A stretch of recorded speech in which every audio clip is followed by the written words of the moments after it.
এখন log in করার সময় সর্বপ্রথম আমাকে এখানে দেখতে হবে হচ্ছে আমার email ID, password. Remember me letter, log in, forget your password. আমাদের এখানে এই 5টা অপশন দেওয়া আছে। 5টা অপশনের মধ্যে সর্বপ্রথম আপনার রেজিস্টারকৃত ইমেল আইডিটি দিয়ে আমাদের এখানে লগ ইন করতে হবে উইথ পাসওয়ার্ড। আমি পাসওয়ার্ডটা দিলাম। লগ ইন করার পরে আমাদের এখানে একটা ড্যাশবোর্ড শো হচ্ছে। আমার ড্যাশবোর্ডে দেওয়া আছে হচ্ছে total stock, total sell, total receive, total amount payable, amount receivable, total purchase, total payment. এই যে এখানে যে ড্যাশবোর্ডটা আমি দেখতে পাচ্ছি, আমার এই ড্যাশবোর্ডটা সম্পূর্ণ হচ্ছে আমার আজকের দিনের বলতে গতকাল রাত 12টার পরে যে ক্লোজিংটা ছিল আমার, সেটা আজকের দিনের ওপেনিং হওয়ার কারণে আমি এখানে আমার আজকের দিনের স্টকটাই দেখতে পাবো। আর এখানে টোটাল সেল, আজকের দিনে শুরু থেকে সেল কত টাকা হচ্ছে সেই সেলটা আমার এখানে শো করবে।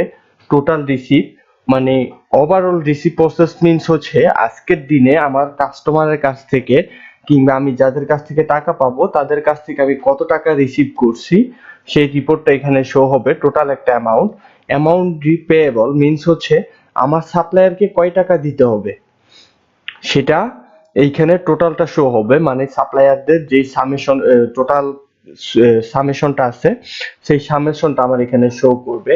অ্যামাউন্ট রিসিভেবলের ক্ষেত্রে কাস্টমারের কাছ থেকে কত টাকা রিসিভ করবেন সেটা এখানে দেখাবে।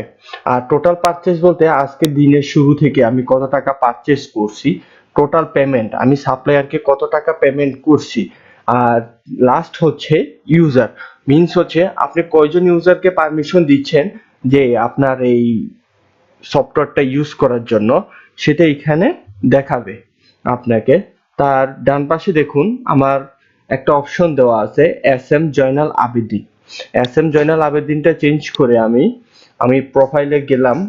আমার বিজনেস নেম, যখন সর্বপ্রথম প্রোফাইলে ঢুকলাম আমার এখানে দেখাচ্ছে হচ্ছে বিজনেস নেমের পরে ইমেল আইডি চেঞ্জ করা যাবে না। SM জয়নাল আবেদীন ওটা হচ্ছে আমার যেই মালিক কিংবা যেই সফটওয়্যারটার অথরাইজ পারসন সেই একমাত্র এটা ব্যবহার করতে পারবে।